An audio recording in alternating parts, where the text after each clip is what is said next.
Hello प्यारे बच्चों, क्या हालचाल। हमें उम्मीद है आप सब स्वस्थ होंगे, मस्त होंगे और आप सबकी तैयारी एकदम शानदार ज़बरदस्त तरीके से चल रही होगी। तो हमें उम्मीद है आपको क्लास 12 के भौतिक विज्ञान के विद्युत आवेश तथा क्षेत्र का जो हमारा इम्पोर्टेंट क्वेश्चन वाला जो हमारा सीरीज चल रहा है, इसका फर्स्ट पार्ट आपको बहुत ही अच्छा लगा होगा और सेशन भी पसंद आया होगा। आपने सेशन को पूरा देखा होगा तो आप दोबारा जुड़े हैं, तो आप लोगों का बहुत बहुत धन्यवाद। तो हमारा लेक्चर नंबर दूसरा है, इसमें सभी लॉन्ग क्वेश्चन एकदम इंपॉर्टेंट क्वेश्चन करने वाले हैं जो आपके एग्जाम में पूछे जा सकते हैं। क्योंकि थ्योरी पढ़ते पढ़ते आप बोर हो गए हैं, अब आपके एग्जाम में कैसे क्वेश्चन पूछे जाते हैं उस क्वेश्चन को भी, यदि आप पूरा सिलेबस पढ़ना चाहते हैं तो हमारे चैनल पर आपको अवेलेबल है पूरा सिलेबस। लेकिन आप यदि एग्जाम के लिए तैयारी कर रहे हैं, अभी तक कुछ नहीं पढ़ा, तो आपके लिए ये सेशन शानदार होने वाला है। तो बिना कोचिंग के एकदम फ्री ऑफ कॉस्ट हमारी क्लास मिल रही है। तो आइए शुरुआत करते हैं समय न बर्बाद करते हुए क्वेश्चन की तरफ।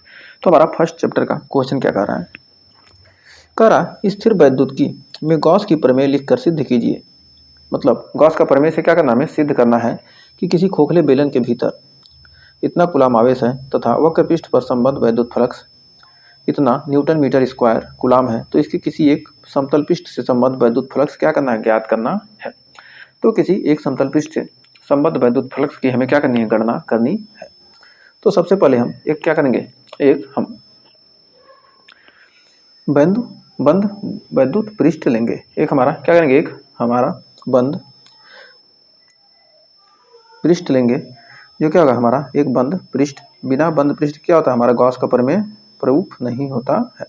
तो हमने क्या किया, बंद वैद्युत क्षेत्र ले लिया। एक हमारा क्या बंद, जिसमें क्या आवेश, क्या इसके पृष्ठ पर आवेश क्या है, क्यू आवेश रखा है। एक हमने क्या किया, पृष्ठ ले लिया जिस पर मध्य बिंदु पर क्या प्लस क्यू आवेश रखा है।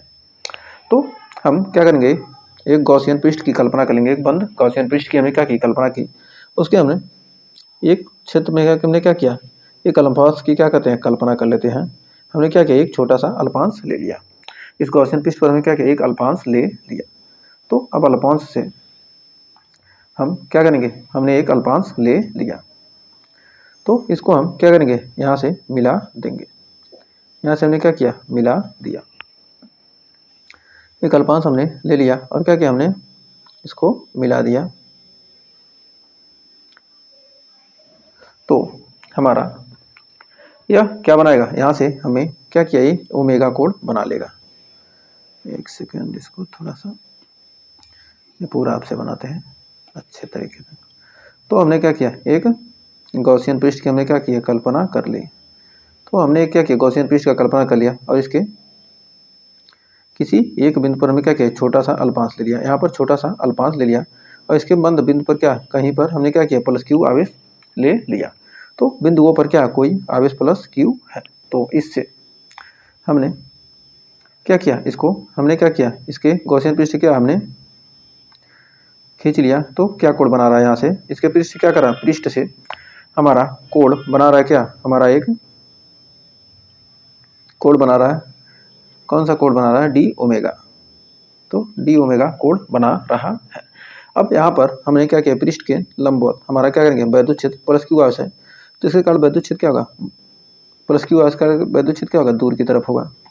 तो इसके कारण वैद्युत क्षेत्र क्या होगा, दूर की तरफ होगा। तो वैद्युत क्षेत्र दूर की तरफ होगा और हमारा जो क्षेत्रफल वेक्टर होगा लंबवत क्या होगा, बाहर की तरफ होगा। तो क्षेत्रफल वेक्टर क्या होगा, लंबवत बाहर की तरफ होगा। यहाँ से क्षेत्रफल वेक्टर क्या होगा, लंबवत बाहर की तरफ होगा।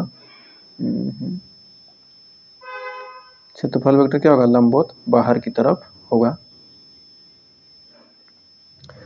तो हमारा ये क्या हो गया, ये हमारा हो गया डी ए और ये हमारा वैद्युत क्षेत्र ई हो गया क्या होगा, दूर की तरफ। और इनके बीच क्या कोण, क्या थीटा कोण है, थीटा कोण है। तो हमारा क्या है, अल्पांश क्षेत्रफल लिया जिसका क्षेत्रफल क्या है, डी ए है। डी ए क्षेत्रफल ले लिया और इसके बिंदु पी पर हमें क्या करना है, वैद्युत फ्लक्स की क्या करनी है, गणना करनी है। तो अल्पांश पृष्ठ से जो हमारा अल्पांश पृष्ठ है बिंदु पी से गुजरने वाला कुल वैद्युत फ्लक्स कितना होगा। तो कह रहा किसी स्थिर वैद्युत प्रमेय लिखकर सिद्ध कीजिए, किसी खोखले बेलन के भीतर, हमारा क्या है, खोखला बेलन है, उसके भीतर इसके वक्र पृष्ठ से संबद्ध वैद्युत फ्लक्स कितना है। तो इसके एक समतल पृष्ठ से संबद्ध वैद्युत फ्लक्स की क्या करना, गणना करना है। तो अब इस अल्पांश से गुजरने वाला वैद्युत फ्लक्स निकालेंगे सबसे पहले इस अल्पांश से गुजरने वाला वैद्युत फ्लक्स की गणना करेंगे। तो अल्पांश पृष्ठ से गुजरने वाला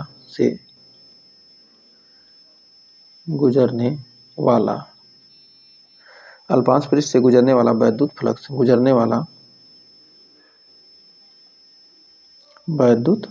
फ्लक्स अल्पांश पृष्ठ से गुजरने वाला वैद्युत फ्लक्स क्या हो जाएगा, यहाँ से हो जाएगा डी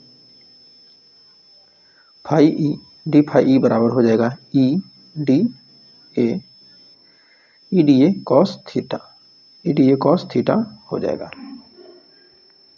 तो ई डी ए कॉस थीटा हो जाएगा। तो ई डी ए कॉस थीटा, तो अल्पांश पृष्ठ से गुजरने वाला वैद्युत फ्लक्स क्या होगा, ई डी ए कॉस थीटा। तो यहाँ से डी फाई ई बराबर निकल के आ जाएगा, डी फाई ई बराबर हो जाएगा, ई का मान कितना होता है 1/4 pi epsilon naught into Q upon R square cos D A cos theta. बचेगा कितना, डी ए कॉस थीटा। तो अब यहाँ से आगे लिख सकते हैं डी फाई ई बराबर, यहाँ से लिख सकते हैं डी फाई ई बराबर Q upon 4 pi epsilon naught into D A cos theta upon R square. D A cos theta upon R square हमारा क्या होता है, डी ओमेगा होता है। तो हमारा क्यू अपान हो जाएगा 4 पाई, तो हमारा क्या होगा, ये हमारा डी ओमेगा हो जाएगा। तो हमारा घनकोण क्या हो जाएगा, डी ओमेगा हो जाएगा।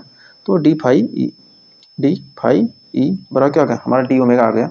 अब संपूर्ण पृष्ठ से निकालेंगे, ये तो हमारा क्या था, छोटे से पृष्ठ था, अब हमारा संपूर्ण पृष्ठ से हो जाएगा। तो डी फाई ई, अब यहाँ से संपूर्ण पृष्ठ से गुजरने वाला कुल वैद्युत फ्लक्स, संपूर्ण पृष्ठ से लिखेंगे, संपूर्ण पृष्ठ से गुजरने वाला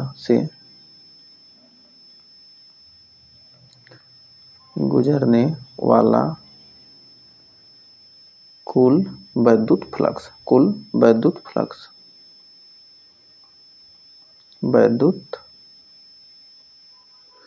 फ्लक्स कितना होगा, कुल वैद्युत फ्लक्स फाई ई बराबर हो जाएगा क्या,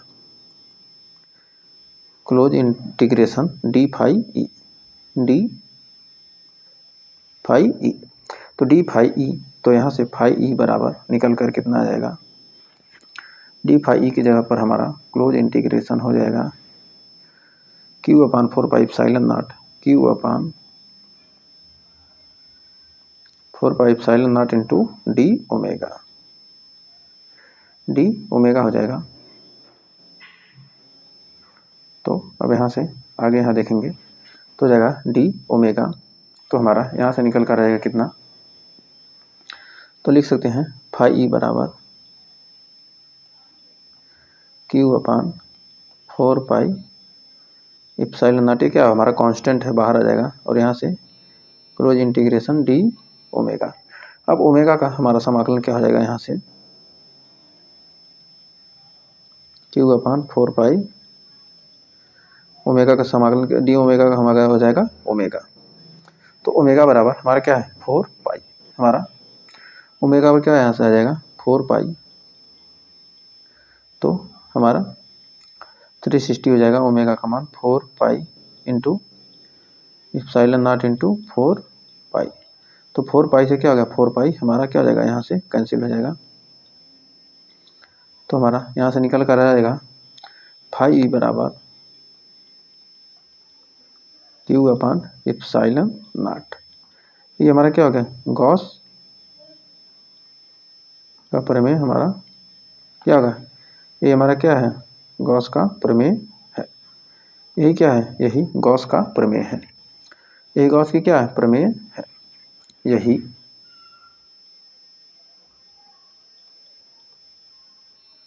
गॉस का प्रमेय है। तो हमने क्या किया, पहले क्या पूछा, कर स्थिर वैद्युत के लिए गॉस का प्रमेय लिखकर सिद्ध कीजिए। तो हमने क्या किया, गॉस का प्रमेय सिद्ध कर लिया, यानी अल्पांश से गुजरने वाला पृष्ठ हमने क्या किया, एक बंद पृष्ठ की हमने क्या की, एक गॉसियन बंद पृष्ठ की क्या हमने कल्पना कर ली, उसके मध्य बिंदु पर प्लस क्यू आवेश हमने ले लिया। तो उससे अल्पांश के कारण क्या करें हमने, इसके किसी बिंदु पर क्या गुजरने वाले अल्पांश के कारण विद्युत फ्लक्स हमने निकाल लिया। उसके बाद संपूर्ण पृष्ठ निकाल लिया और हमने क्या किया, गॉस का प्रमेय सिद्ध कर दिया। तो गॉस का प्रमेय हमने क्या किया, सिद्ध कर लिया। अब हमारा क्वेश्चन क्या कह रहा है, अब क्वेश्चन कह रहा है क्या, यहाँ पर क्वेश्चन कह रहा है कि किसी खोखले बेलन के भीतर, कोई खोखला बेलन है, सबसे पहले एक सेकेंड, सबसे पहले हमारा खोखला बेलन, तो एक हमने क्या किया, खोखला बेलन ले लिया, एक हमने क्या किया, खोखला बेलन ले लिया। तो हमने एक खोखला बेलन ले लिया, यहाँ पर ये हमारा क्या है, एक सेकेंड,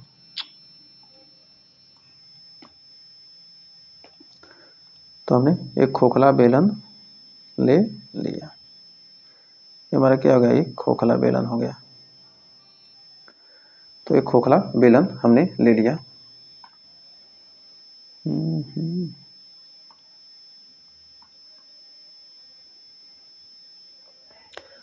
बेलन कहाँ गया,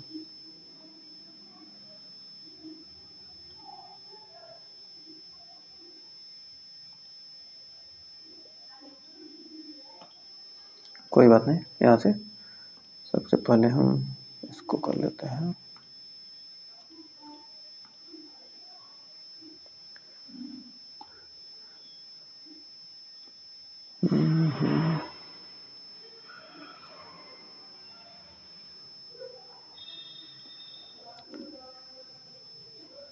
सबसे पहले हमें क्या करना है, खोखला बेलन लेना है। तो खोखला बेलन सबसे पहले बना लेते हैं इसको, खोखला बेलन की कल्पना करनी है ना।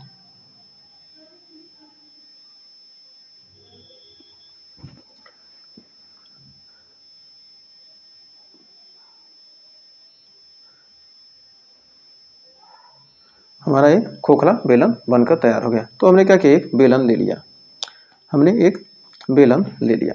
तो क्वेश्चन क्या कर रहा है, कह रहा है इसमें ये खोखले बेलन के क्या करना है, वक्र पृष्ठ से, कह रहा है एक खोखले बेलन के भीतर इतना कूलाम का आवेश है। तो खोखले बेलन के भीतर इतने कूलाम का आवेश है, तो इसके वक्र पृष्ठ से वैद्युत फ्लक्स इतना न्यूटन मीटर कूलाम है। तो इसके एक समतल पृष्ठ से वैद्युत फ्लक्स ज्ञात करना है। तो एक समतल पृष्ठ से क्या करना है, वैद्युत फ्लक्स ज्ञात करना है। तो हमारा इस पर क्या है, क्यू कूलाम आवेश है। तो इससे गुजरने वाला कुल वैद्युत फ्लक्स कितना हो जाएगा। तो कहाँ से गुजर रहा है, तो कह रहा है बेलन के भीतर इतना कूलाम आवेश है वक्र पृष्ठ से, इसके वक्र पृष्ठ से क्या 1.5 न्यूटन मीटर स्क्वायर कूलाम का क्या है आवेश, फ्लक्स क्या हो रहा है, वक्र पृष्ठ से वैद्युत फ्लक्स गुजर रहा है। तो इसके वक्र पृष्ठ से क्या हो रहा है, तो हमारा इस पर क्या होगा, यहाँ पर φ1 φ2 और φ3 क्या होंगे, फ्लक्स गुजरेंगे। तो यहाँ से φ1 और φ3 का मान क्या होगा, समान होगा, और φ2 का मान अलग होगा।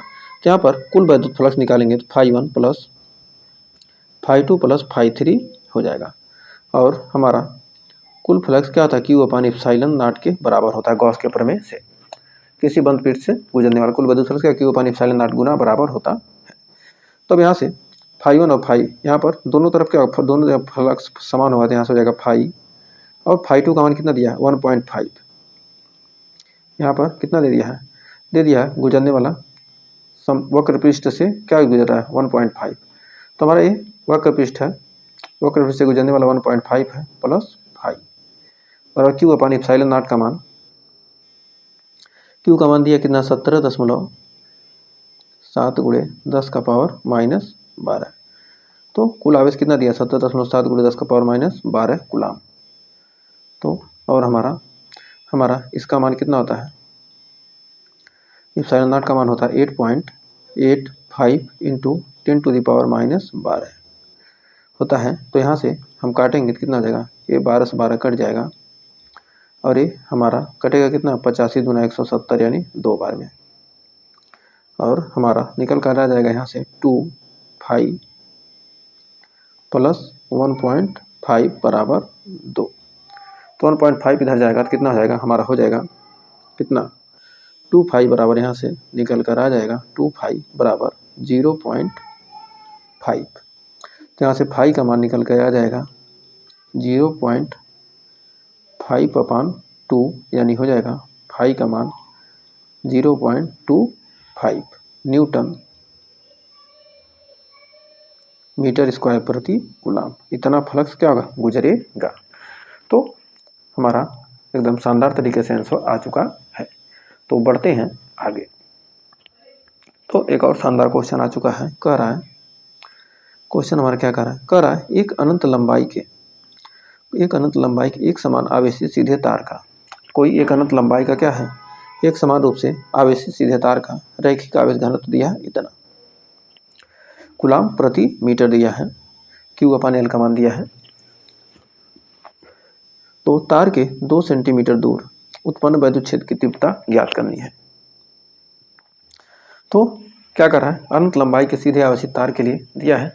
तो वैद्युत क्षेत्र की तीव्रता, अनंत लंबाई के सीधे आवेशित तार के लिए वैद्युत क्षेत्र की तीव्रता होता है E बराबर होता है λ/2πε0 × r, 2πε0 × r। तो हमारा E का मान कितना निकलेगा, तो यहाँ से हमारा E बराबर हो जाएगा क्या, E बराबर होता है 2 λ/4πε0 इसको फार्मूले को हम व्यवस्थित करते हैं। तो ये हमारा फार्मूला होता है, लेकिन इस फार्मूले को व्यवस्थित करने पर हमारा निकल गया था E बराबर 1/4πε0 × 2 λ/r। ये हमारा क्या होता है, फार्मूला होता है। अब इस फार्मूला अनंत लंबाई के एक समान रूप से आवेशित तार के लिए वैद्युत क्षेत्र का मान, हमारा इसका मान कितना जाएगा, हो जाएगा, अब यहाँ से मान रखना आसान हो जाएगा, 9 × 10 का पावर 9 9 × 10 का पावर 9 × 2 लैम्डा का मान कितना दिया है, रैखिक आवेश घनत्व दिया है 10 × 10 का पावर -8, 10 × 10 का पावर -8 बटे, अब यहाँ पर हमारा और r का मान कितना दिया है, 2 × 10 का पावर -2 मीटर। तो अब यहाँ से हम काटेंगे तो यहाँ से कितनी बार में कटेगा, 2 से 2 कट जाएगा, और 10 में 60 गया, 9 में 60 गया 1, यानी बच गया 9 × 10 का पावर 9 × 10 का पावर 2, ऊपर जाएगा तो प्लस हो जाएगा। तो ये क्या है, 8 है ना, और यहाँ पर 9 है, 9 में से तो यहाँ पर बचेगा 10 का पावर कितना, ये -2 है, और ये हमारा 10 है ना, अभी 10 बचा है, और 1 सेकेंड, 9 में से 8 गया 1, और ये हमारा 10, यानी 10 का पावर 2 बचा है। तो यहाँ से हमारा E का मान निकल कर आ जाएगा कितना, E बराबर हो जाएगा 9 × 10 का पावर 4 न्यूटन प्रति कूलाम। ये हमारा क्या हो जाएगा, आंसर हो जाएगा। ये क्या, एक 10 यहाँ से बचा, और 9 में 60 गया, 1 बच गया, ये 10 यानी 2 हाथ बच गया। तो उम्मीद है यहाँ तक आपको कोई डाउट नहीं होगा और अच्छे से क्लियर हो गया होगा। तो बढ़ते हैं अगले क्वेश्चन की तरफ। तो देखिए अगला क्वेश्चन क्या कह रहा है, कह रहा 2 बिंदु आवेश इतना कूलाम व इतना कूलाम 1 मीटर की दूरी पर पृथकतः स्थित है, दोनों आवेशों को जोड़ने वाली रेखा के किस बिंदु पर वैद्युत क्षेत्र की तीव्रता 0 होगी। 2 बिंदु आवेश हैं, इतना कूलाम तथा इतना कूलाम के 1 मीटर की दूरी पर क्या है, अलग अलग स्थित है। तो 1 मीटर की दूरी पर क्या है, ये अलग अलग स्थित है, 2 आवेश हैं। तो यहाँ पर कह रहा है कि 2 बिंदु आवेश क्या है, इतने दूरी पर क्या है, इतने कूलाम। तो हमारा 2 बिंदु आवेश हैं, तो लिख सकते हैं हमारा 2 बिंदु आवेश हैं कितने, एक हमारा कितना है 5 × 10 का पावर -19, 5 × 10 का पावर -19 कूलाम, और दूसरा है हमारा 10 × 10 का पावर -19 कूलाम के हैं। तो इतने कूलाम के दोनों आवेश हैं, एक दूसरे से कितने दूरी पर हैं, 1 मीटर की दूरी पर। तो मान लेते हैं इसके मध्य बिंदु पर, हमारा इसके बिंदु पर क्या होगा, इनके आवेश मान लेते हैं क्या, इधर से x दूरी पर क्या होगा, इस आवेश से x दूरी पर, और इस आवेश से क्या होगा 1 माइनस x मीटर दूरी पर क्या होगा, वैद्युत क्षेत्र का मान क्या हो जाएगा, शून्य होगा। तो हमारा इस आवेश के कारण इसके कारण हमारा वैद्युत क्षेत्र क्या होगा, इधर की तरफ लगेगा, और इसके कारण क्या होगा, वैद्युत क्षेत्र इधर की तरफ होगा। तो दोनों आवेश के कारण क्या होगा, दूर की तरफ होगा। तो इसके कारण क्या होगा हमारा E1, और इसके कारण हमारा क्या हो जाएगा E2। तो हमारा वैद्युत क्षेत्र की दिशा हमने क्या किया, दोनों बराबर परंतु क्या एक दूसरे के बराबर होंगे लेकिन विपरीत होंगे। तो हमारा दोनों आवेशों के मान क्या देंगे, हमारा यहाँ पर वैद्युत क्षेत्र का मान क्या हो जाएगा, यहाँ से हमारा हो जाएगा E1 बराबर E2, E1 बराबर E2। तभी तो बराबर होंगे ना, जोड़ने वाली रेखा किसी बिंदु पर वैद्युत क्षेत्र की तीव्रता क्या होगी, शून्य होगी। E1 बराबर E2 होगा, तभी तो शून्य माना जाएगा। तो E1 बराबर E2 होगा, तभी शून्य होगा। तो यहाँ से E1 बराबर E2 हो जाएगा। तो यहाँ पे निकल आ जाएगा E1 का मान हो जाएगा K इंटू Q1 Q2। तो Q1 का मान कितना है,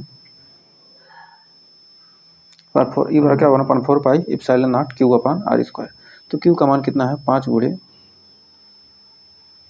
10 का पावर माइनस 19। Q का मान कितना है, ई बराबर क्या होगा 1/4 pi epsilon not Q upon R square होता है ना। तो Q अपान R स्क्वायर, Q गुणे R का मान कितना है, 10 का पावर माइनस 19 बटे R का मान कितना है एक्स स्क्वायर, और यहाँ से K into 1/4 pi epsilon naught into Q अपान R स्क्वायर। Q का मान कितना, 10 गुणे कितना 10 का पावर माइनस 19 बटे R का मान क्या है 1 माइनस एक्स का स्क्वायर।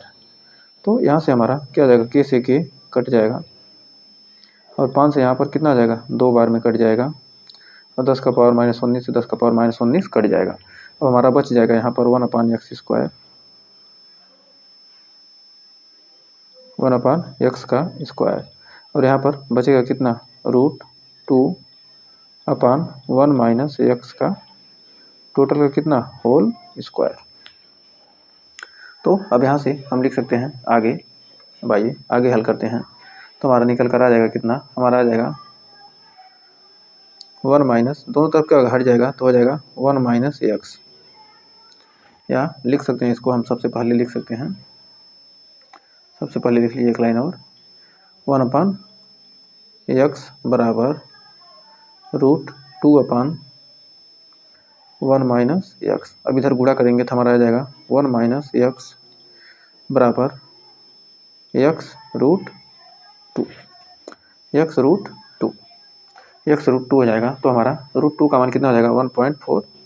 तो यार इसको इधर हम कर लेते हैं, तो लिख सकते हैं हमारा एक्स क्या करेंगे, 1 को इधर रहने दें, 1 इधर जाएगा तो हमारा x plus √2 x, x plus √2 x, यानी हमारा हो जाएगा 1 बराबर एक्स कॉमन कर लेंगे तो 1 प्लस √2 इंटू एक्स।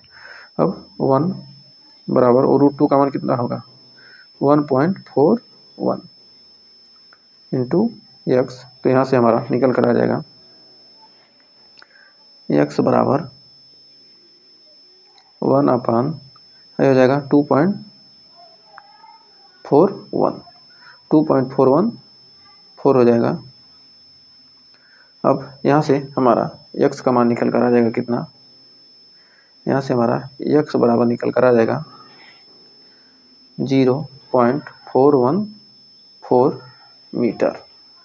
तो लिख सकते हैं हमारा x बराबर कितना हो जाएगा, हमारा हो जाएगा 41 सेंटीमीटर, या 41.4 सेंटीमीटर मान सकते हैं। इस पॉइंट में लेना चाहें तो 41.4 सेंटीमीटर, ये क्या हो जाएगा हमारा आंसर हो जाएगा।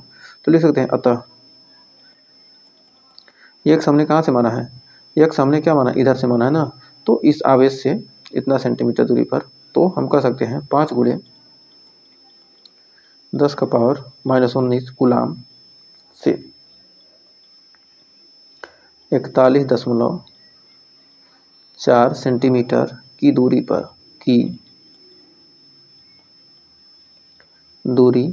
पर वैद्युत क्षेत्र का मान शून्य होगा। दूरी पर वैद्युत क्षेत्र का मान, वैद्युत क्षेत्र का मान शून्य होगा। मान क्या होगा? शून्य होगा। तो उतना दूरी पर क्या होगा? वैद्युत क्षेत्र का मान क्या होगा? शून्य होगा। तो हमें उम्मीद है यहाँ तक आपको कोई डाउट नहीं होगा और अच्छे से क्लियर हो गया होगा। तो बढ़ते हैं इसी के साथ अगले क्वेश्चन की तरफ। ये हमारा क्या होगा? आंसर हो गया।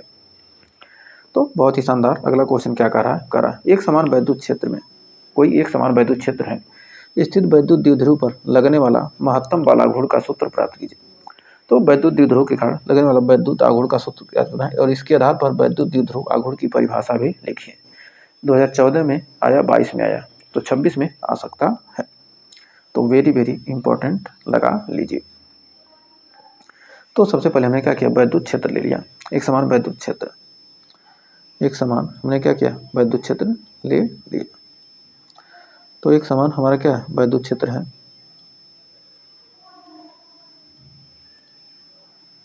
एक समान वैद्युत क्षेत्र हमने ले लिया। फिर एक समान हमने क्या किया? वैद्युत क्षेत्र ले लिया।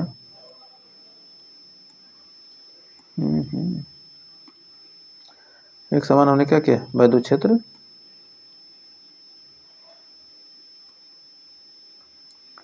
एक समान वैद्युत क्षेत्र।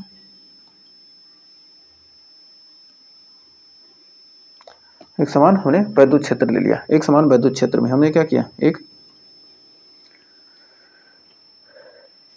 जो क्षेत्र के भीतर लगने वाला महत्तम बल आघूर्ण, ये तो इसके भीतर हमने क्या किया? एक ये लंबाई का हमने ले लिया, एक हमारा 2L लंबाई का एक हमने बेलन ले लिया या एक हमने रख लिया। तो हमने क्या करा? तो करा एक समान वैद्युत क्षेत्र ई में हमने क्या किया? 2L लंबाई का हमने एक वैद्युत द्विध्रुव ले लिया जिस पर -q +q और -q आवेश। हमने क्या किया? एक वैद्युत द्विध्रुव ले लिया। 2L लंबाई का हमने क्या किया? एक वैद्युत द्विध्रुव ले लिया +q। एक सेकंड,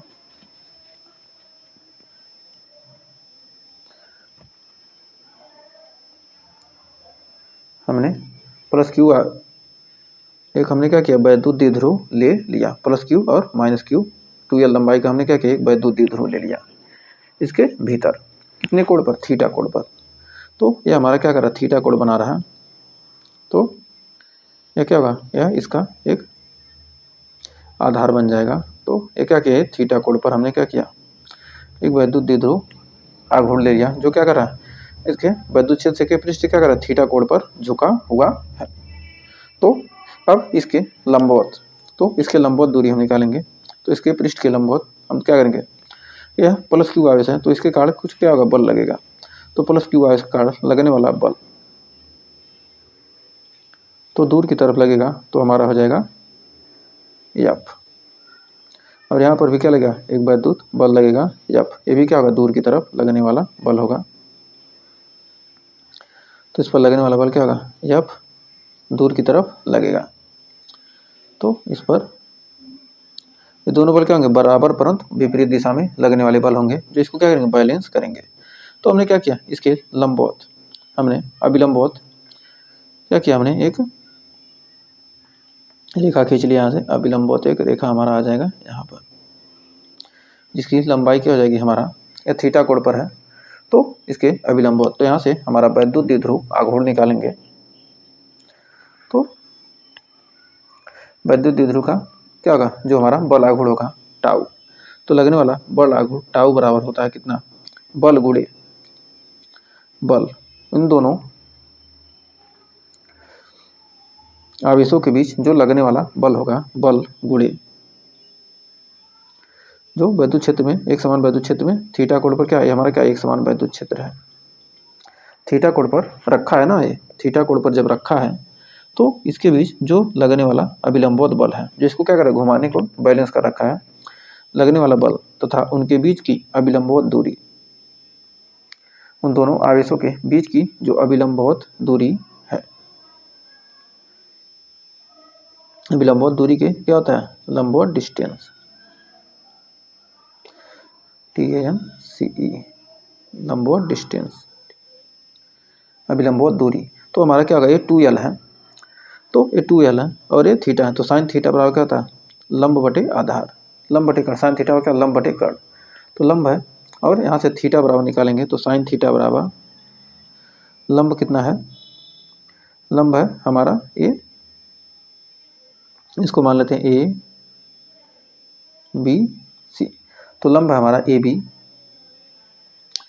लंब बटे कर्ण, कर्ण कितना है हमारा AC, लंब बटे कर्ण, तो AB का मान हमारा कितना है, AB पूछ रहा है AB, और AC का मान कितना हमारा 2l, तो हमारा AB कितना हो जाएगा, AB बराबर हो जाएगा 2l साइन थीटा, तो AB बराबर होगा 2l sine theta.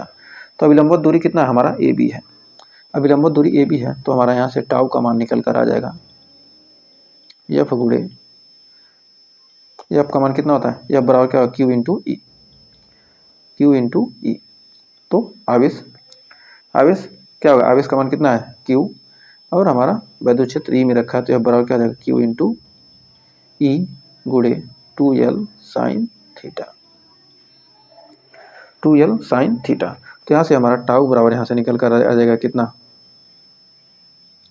Q into 2l, Q into 2l और E sine theta, E sine theta, तो यहाँ से टाउ बराबर हमारा जो हमारा बल आघूर्ण होगा, टाउ बराबर हो जाएगा PE साइन थीटा, तो टाउ का मान निकल के आ जाएगा यहाँ से PE साइन थीटा, तो टाउ का मान यहाँ से निकल कर आ जाएगा कितना, PE साइन थीटा,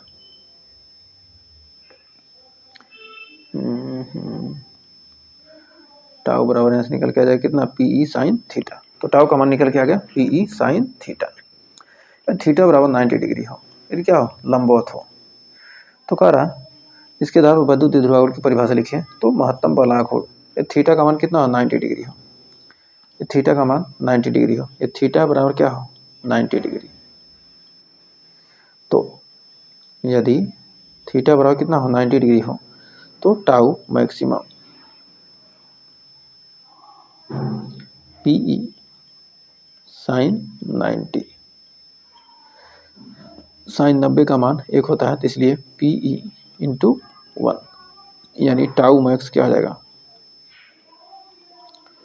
हो जाएगा P इंटू ई, तो टाउ मैक्सिमम का मान क्या हो जाएगा, PE हो जाएगा। तो हमें उम्मीद है यहाँ तक आपको कोई डाउट नहीं होगा और अच्छे से क्लियर हो गया होगा। तो बढ़ते हैं इस चैप्टर के लास्ट क्वेश्चन की तरफ, उसके बाद दूसरा चैप्टर देखेंगे। तो देखिए हमारा कह रहा है कि गॉस की प्रमेय लिखिए, गॉस का प्रमेय लिखना है, तो गॉस का प्रमेय हमने पढ़ लिया है, तो आप उसे देख लीजिएगा। तो गॉस का प्रमेय लिखिए, कर इसकी सहायता से अनंत लंबाई के पतले आवेशित तार के कारण उत्पन्न वैद्युत क्षेत्र का सूत्र लिखिए। तो एक अनंत लंबाई का पतला आवेशित तार है, तो हमने क्या किया, एक अनंत लंबाई का पतला आवेशित तार ले लेते हैं। सबसे पहले एक हमने क्या किया, अनंत लंबाई का पतला आवेशित तार ले लेते हैं। एक हमने क्या किया, अनंत लंबाई का पतला आवेशित तार ले लिया। एक अनंत लंबाई का पतला आवेशित तार, इसकी लंबाई क्या है, अनंत है, तो इसको डॉट डॉट बढ़ा देते हैं ऊपर की तरफ और नीचे की तरफ।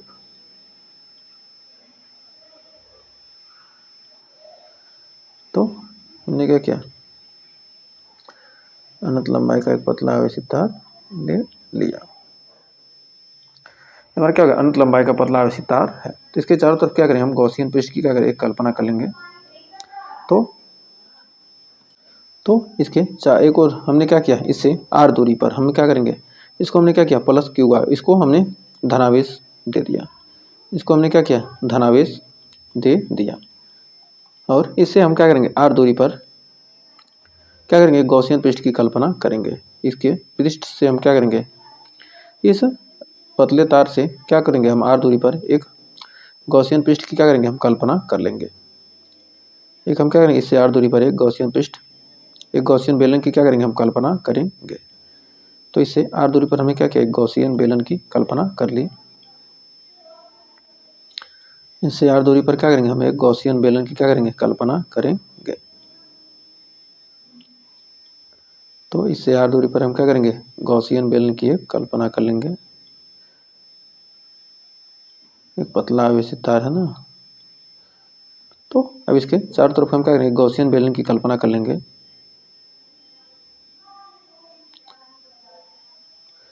तो हमने क्या किया, एक गॉसियन बेलन की क्या की, कल्पना कर ली।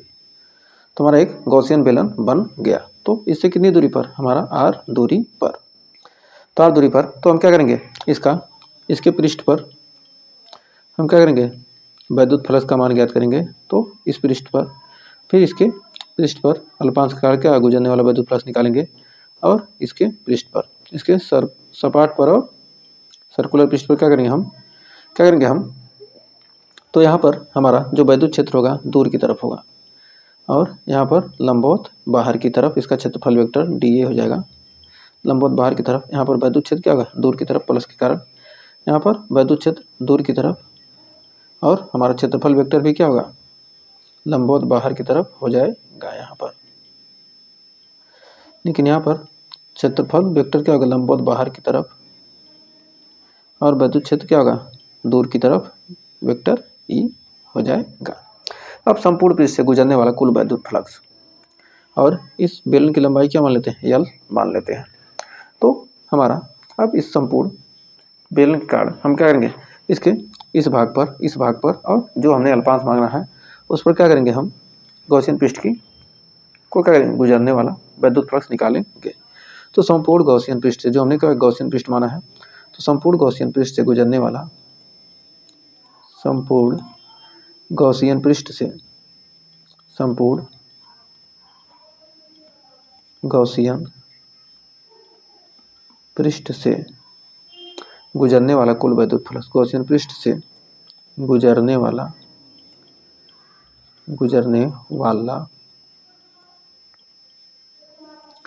कुल वैद्युत फ्लक्स, गुजरने वाला कुल वैद्युत फ्लक्स, संपूर्ण गॉसियन पृष्ठ से गुजरने वाला कुल वैद्युत फ्लक्स कितना होगा। तो कुल वैद्युत फ्लक्स यहाँ से हो जाएगा फाई ई बराबर हो जाएगा phi 1 plus phi 2 plus phi 3, phi 1 plus phi 2 plus phi 3। तो यहाँ से फाई ई बराबर हो जाएगा, तो फाई ई बराबर यहाँ से हो जाएगा close integration S1 D phi 1 और प्लस S2। तो हमारा S2 से D phi 2 plus S3 D phi 3 यहाँ से निकल जाएगा। अब कुल वैद्युत फ्लक्स निकालेंगे। हमने क्या किया, अल्पांश के कारण वैद्युत फ्लक्स निकाला और फिर कुल वैद्युत फ्लक्स निकाल लिया हमने। ये अल्पांश के कारण वैद्युत फ्लक्स था, और ये हमारा कुल वैद्युत फ्लक्स निकालने के लिए इस पूरे सरफेस को क्या है, ये S1 है, S1 S2 S3, तीनों सरफेस से निकालेंगे। तो हमारा अब कुल वैद्युत फ्लक्स निकालने के लिए अब हमारा हो जाएगा फाई ई बराबर, यहाँ से फाई ई बराबर कितना निकलेगा, हो जाएगा क्लोज इंटीग्रेशन S1 पृष्ठ से हमारा हो जाएगा E D A cos 0 degree, 0 degree है, यहाँ पर 90 डिग्री है। तो यहाँ पर एक थीटा का मान कितना है, यहाँ पर 90 डिग्री है। तो हमारा हो जाएगा cos 90 degree, cos 90 degree plus S2 से E D A cos 0 degree plus S3 से E D A cos 90 degree. तो हमारा निकल के आ जाएगा, यहाँ पर इसका मान कितना आ जाएगा, हमारा हो जाएगा 0 और इसका मान हो जाएगा 0, और ये हमारा बचेगा बस। तो हमारा हो जाएगा फाई ई बराबर यहाँ से क्लोज इंटीग्रेशन S2 बराबर ई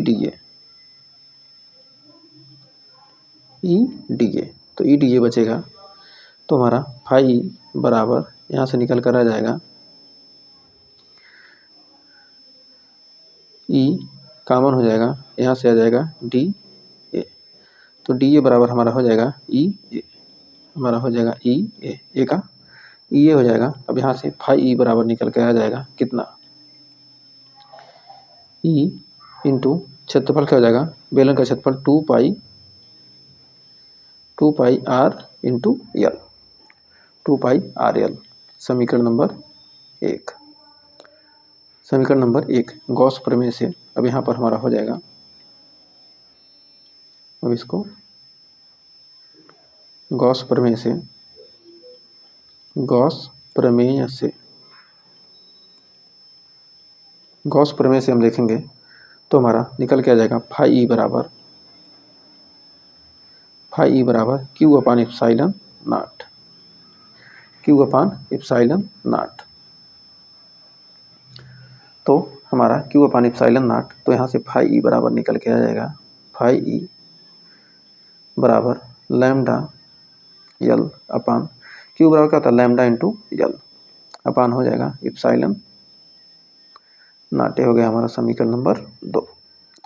अब समीकरण 1 व 2 से, समीकरण 1 व 2 से,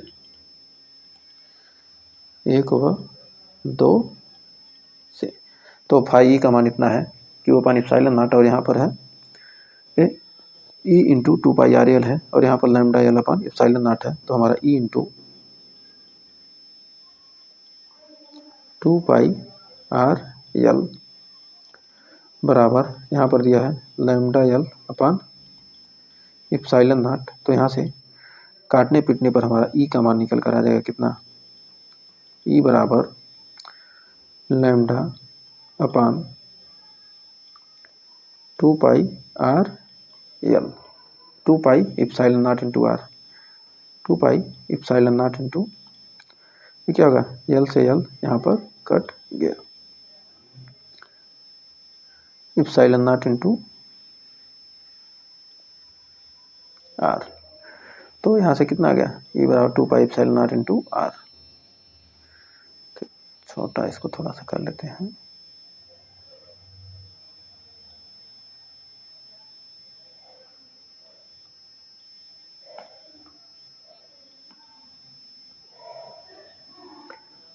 एक सेकंड इसको थोड़ा सा,